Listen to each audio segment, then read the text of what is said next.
Hi, WFMers out there. I'm your host, Irina, and this is WFM Unfiltered, a podcast by Right WFM, the place where we share the truth about workforce management. So get comfortable and listen closely.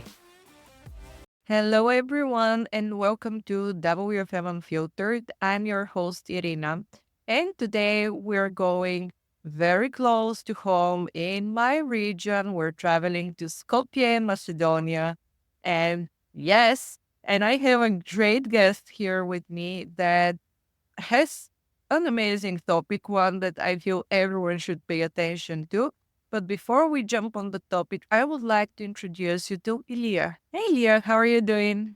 Hello, everybody. Hello, Irina. Thank you for having me. Doing great, doing great. It's a nice weather outside, so yeah, we cannot complain. Yes, we're recording on a Friday and it's so sunny here as well. And to be honest, I really wish I was in the park, but I really enjoyed talking to you and we had an amazing previous chat. Yeah, And I was checking your posts on LinkedIn and you came up with something great. But again, I would like to hear more about your background. I'm sure that people are going to be excited to learn more about you. So would you mind sharing a little bit sure, more? sure thing. So coming up on like 10 years of experience in call centers already. It felt like starting yesterday. Started as an agent, as one usually does, and climbed up to the ladders, which pushed me in workforce management, and it was not intentional. So far, I haven't met anybody that went in workforce management intentionally. Mhm. I wanted to develop myself in customer success and be like a director in that area. But the manager that I had, that was the director of customer success and implementation, pushed me into workforce management. So shout out to Joel for pushing me into workforce management. On my background as professionally, I've worked in BPOs, call centers, and the other side that some people might find interesting. That is the implementation of workforce management software in Variant or previously known as Money. Thank you so much for introducing yourself. And you've been also very active on LinkedIn, and Oh, I've yeah. been reading your comments, your posts, your articles. And one that you have posted specifically spoke a lot to me, and it was the fact that WFMers should stop being the yes man, the one that are always there to say yes. And it was like my eyes went big, and I was like, you know what? Yeah. We are doing that. And I have done that for the good part of my career. I was saying yes to every request that was coming my way, to additional work, to additional tasks. And I couldn't really understand that I'm devaluing myself, my work, the department, and that actually I'm doing myself and my team this service. But I would like to get your opinion a little bit more on this one. Why we should stop saying yes to everything? First of all, in my nature, I'm like a rebellious person. Yeah. And it's not easy for me to say yes to everything. First of all, I understood that whenever I'm presenting something and showing something, I'm presenting it from myself, and the recipient is going to say, okay, you presented it, you're standing behind it, and it's you who are you presenting in the first place, not the company. Mhm. So I started taking care of it more and more that I progressed in my work, because even when you're facing with clients, it's your word, it's not the company. And even when you leave the company that you're working in, you can have a connection with that client and develop as a friendship or whatever. And it comes from there. Like, I don't want to present something that's going to be beneficial only for my company or on my part. It's more of, it should be beneficial for both of the parties. And companies, as one does, like in business, they are going to push for their agendas, sell something, push something, Of course. make interesting things.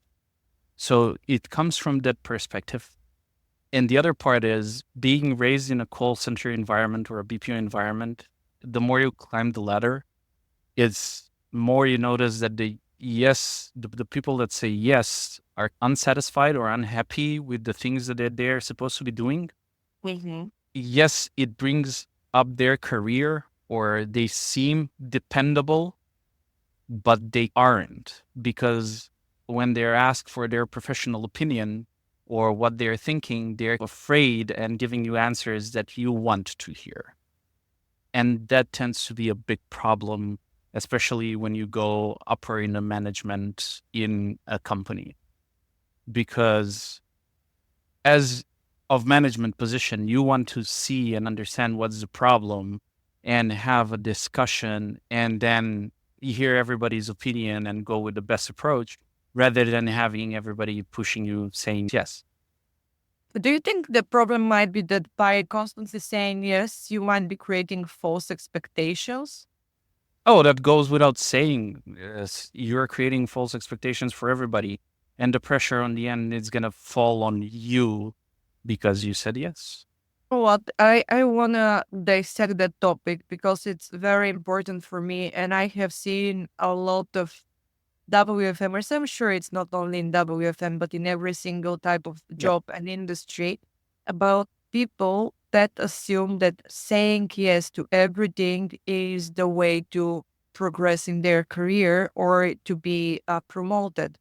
I have done that. I cannot even tell you for how many years. It was like, I don't have a single minute to go to the restroom, but you want me to do that report for you? Of course, I'll do it. Sure. Yes, send it over my way. And in my head, I was like, oh, they're going to see how much work I'm doing. My manager is going to be like, oh my God, that girl, she's killing it. She's absolutely doing everything possible and beyond, and she's irreplaceable. Let us promote her. And what actually happened in my manager's head Mhm. was like, wow, that's actually bad because she doesn't have boundaries. She can't assess what's necessary, what's important. She is creating an issue for me because I assume she has the capacity to do this while she has the capacity to do this, and then she's Exactly. doing everything in her spare time. So if she goes absent to sickness leave, to holiday, if she quits, then I'm having an issue. Yep. I'm always very curious to advise people how to navigate through their career and what they need to stop doing and start doing.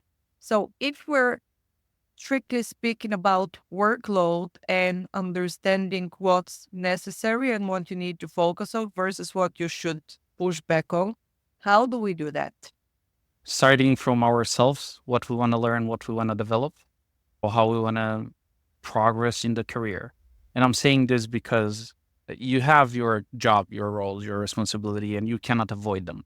You Yeah. are supposed to do them in your working environment, but you also have to have spare time in your working time where you're going to develop the following skills, pushing you towards the other position that you want to hand down.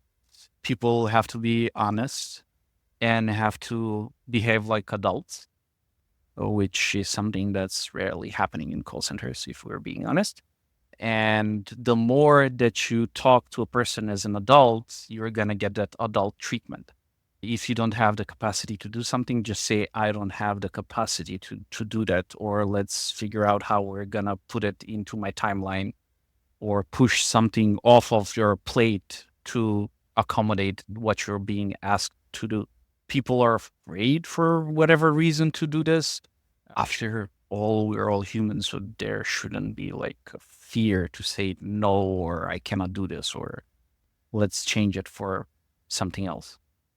I think, and maybe I'm judging from my previous perspective and what was going through my head at this time was if I say no to, and here specifically, we're talking about additional tasks. We're not Yep. saying, no, it's not good to do this a certain way or it's stupid. Yep. We're discussing the additional Yep. tasks as such because I was feeling like missing on that opportunity to prove my worth to my manager or to the wider group of managers. And I was like, okay, it's only that much I can do and show in order to be promoted. And for some reason, again, saying yes to all those additional requests for me, it was seen like the shortest path to become invaluable and to be promoted. And I didn't understand that is the shortest path to become grounded to that position, Yeah. because you don't want to have three people doing the work for Yeah. one, for example, and pay for three Yeah. just because somebody does them in their spare time. Yeah, exactly. And the other thing we have to take in consideration when talking about something like this, if you see it from the managerial side, why would you even think about promoting somebody who is a worker in the place? If one person can handle 10 things, then why would you want to promote him and lose that person that's handling 10 things? That was the correct pill Oh, to swallow. And I think a lot of people will be able to reflect and relate and see themselves in that, because I'm often going to organizations and seeing that exact mistake. yeah. And I'm trying to communicate that message that if you want to go for a promotion, if that's your thing, you are going about it in the worst possible way, Yep. because you're creating much more issues for your manager and for yourself by going into that Yep. direction. But let's go from the other angle. Why? How do we decide whether it's a yes or a no on a specific request? Let's say for how to do schedules, or how many vacations a day we can allow, or whether we should decline vacations. Sometimes I have seen, yes, that it's more of coming from a position of weakness, that you don't want to go into the confrontation Yep. mode, or you just don't have the arguments for saying no, and you're just I I'm just gonna handle with the aftermath and the consequences, rather than say no, I'm not gonna do, let's say, just one evening shift because this and this and this and this. That should never happen. That should never happen. People in workforce management, especially working in call centers, have to understand that their job impacts the life of the people working in the call center. So you have to put yourself in the shoes of the other person and see, okay, if I have, I don't know, 3 early shifts and then one late and then another early, is it gonna work for me? Like, how am I gonna plan my life outside of the call center? Because at the end of the day, we're not living for the call center. We're living for ourselves and just go there to work. Mhm. And that's my perspective.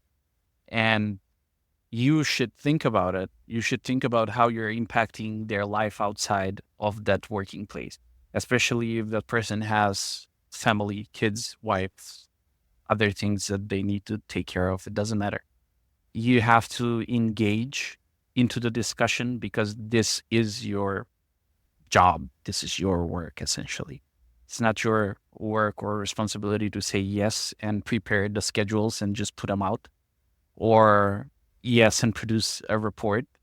The Mhm. workforce management doesn't exist about schedules and reports. It exists about managing and keeping the call centers or BPOs in function. You know what? It's really interesting that you're mentioning this one. And I started thinking that the problem is that people in the contact center environment often tend to get lost and not understand that Yeah. life happens outside of the No. contact center as well. And yes, of course, in every job, we're trying to do the best out of the Yep. hours that we have in this job. But ultimately, we have such a great responsibility, because we are deciding on the activities of someone in their personal life and whether or not they can attend Yep. them. Yep. And that's, for me, it's one of the greatest Yep. responsibilities, that control that you have over someone's time. And this is why I was curious about the other perspective. I don't know whether you will agree with that sentiment, but planning teams and WFM teams are traditionally seen as the no teams in the organizations, the one that will always reject stuff, always say no, always decline your requests. Yeah. Hear your opinion on this. That's the middle ground. And it's really, if you do not know how to deal with it, it's really not nice place to be. Traditionally, people that I've worked with and have engaged in workforce management teams were closed off or had an attitude because everybody in the call center saw them as the person that said no. You know?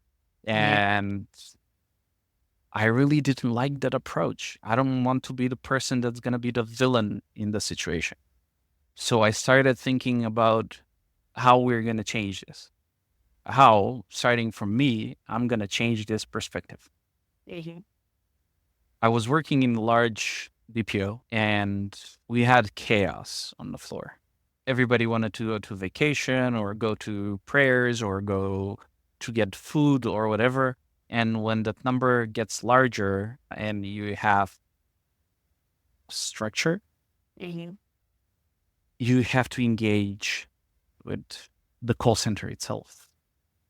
So being present on the floor and having conversation with people and treating them as adults and explaining what we're doing and why we can't and why the decision is like that and what it impacts behind gives them something to think about. And 99% of the time, they understand it.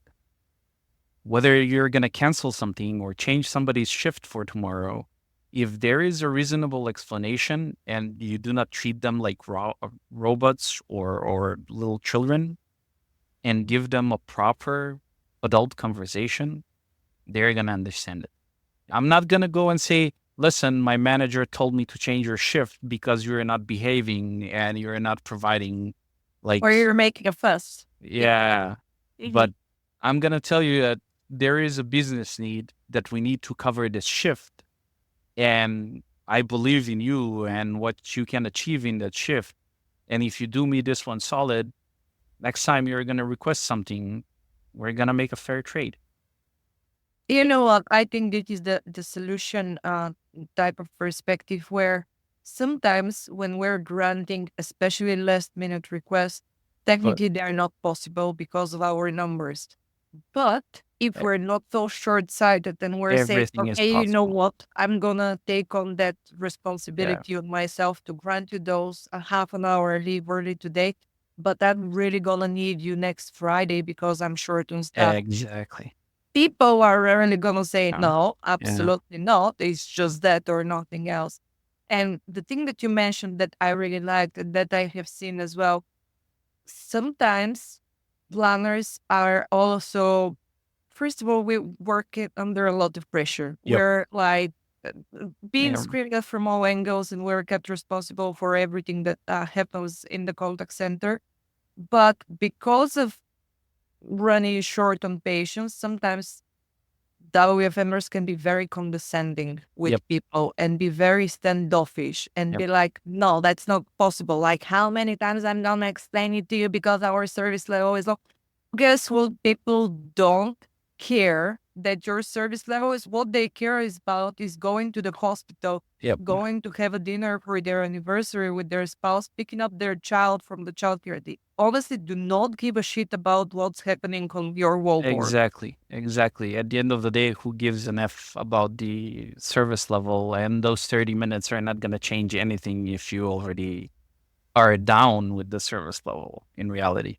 Yeah, I think the thing that we tend to, again, be very short-sighted is the power of no and how we're looking at these 15 minutes, half an hour, and we're losing perspective on the consequences if you're saying no just for the sake of, no, not right now. I'm just sorry, but otherwise I'm going to get issues from the operations manager, contact center manager. I'm going to be asked uncomfortable questions.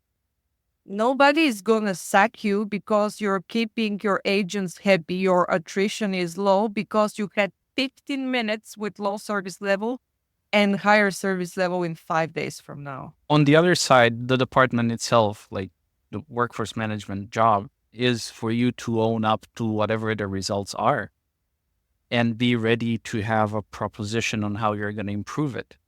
Yes. So it's not just being, no, I'm not going to allow you this, because that thing, if you do not take it in consideration 3 steps further, means attrition. So who's going to deal with the attrition? Who's going to deal with the costs of hiring people and going on interviews and having the training and then having the different impact on service levels or staffing or whatever? So down the road, it's going to cause you more trouble rather than think about it and deal with it now. So, what can be our tips or suggestions for how to manage your environment if you are working in a WFM team? Is it the first thing that I heard from you is that this kind of maybe maturity, let's call it maturity, should start within you to understand the impact of your yes or a no. And the thing that I really appreciate that you mentioned is the fact that life happens outside of the contact center, and we need to have that full realization that these words, the yes or no, doesn't Impact stay here life. in the moment. No. Yeah, they have consequences somewhere else. And to maybe also learn to communicate better and effectively and even openly and discuss what does that no or yes mean to you? What is the impact of that for you, for your life, for your task, for whatever it is? Exactly. So first, start within and see if you are on the other side, what kind of impact will it have on you? Not just, oh, I'm going to be angry and sad, but reflect on a couple of steps towards outside of the work, how it's going to impact outside of the work and how it's going to impact life overall. The other thing is, don't try to please your managers or the upper management in the call center. Be ready to present your idea and back it up. Yes. I think this is a great one, important one that you should stop trying to please people. And in the end, if you really want to say no and you're saying no, but you're forced to say yes, ultimately that's fine, but you need to be very clear that Yep. your standpoint is a no for this and this Yep. reason. This is the consequences that you're saying if you take over that Yep. task or whatever the situation is, and this is gonna be the impact. And then the decision is with someone else because ultimately we're workers. We Yep. will do whatever it's being brought on us. But it's very important to be very clear rather than, yeah, if you want me to do it, I'm gonna do it, even though I hate. You gotta put up a fight. You gotta put up a fight. There, you have to stand by your principles and what you believe. At the end of the day, let's put it like this: if you always say yes and do things as you're ordered to, how much would you like to go to that working place and to that job? If you don't believe in it, I Right? would think it. They would hate it. I would rather have a discussion with my manager or a group of managers or whatever and understand why they're trying to push that and how we can better implement something or make a change than just say yes and do it that way. This is a great one to wrap up, maybe, because again, I'm always looking for tips and tricks to tell our listeners and to people that are in WFM roles, how can you progress in your career if this is the direction where you want to go? And I always say, I think you need to have critical thinking and to be able to communicate your point of view, because ultimately, if I'm your manager and I have a planner that's reporting to me and I'm giving directions, if they think that my directions are really stupid, I would rather you come and tell me Yep. because you're the one doing the job. Yeah. It's not me. Yep. I'm making decisions based on my limited information and Yep. view. And actually, I'm going to hold it against you if you knew Yep. that it can be Yep. done better, but you didn't open up and speak about it. And that's the very important perspective that I'm so happy that you were able to bring in that conversation. Any final tips before we wrap up that conversation? Oh, sure. Be ready for 3 steps ahead whenever, whatever you're doing. If you're presenting, be ready for the worst outcome of whatever you're presenting and have a backup plan to change it right away. This is perfect.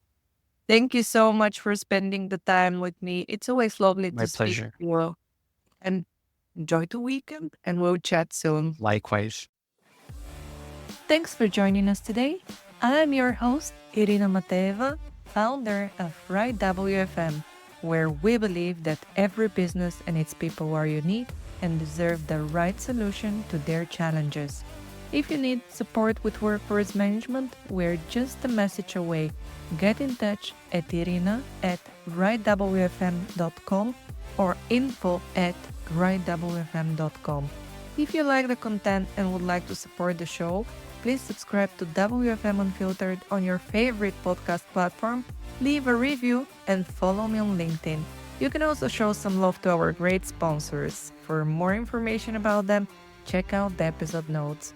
This is your place for real WFM, so to suggest guests or topics, get in touch at irina@rightwfm.com. See ya!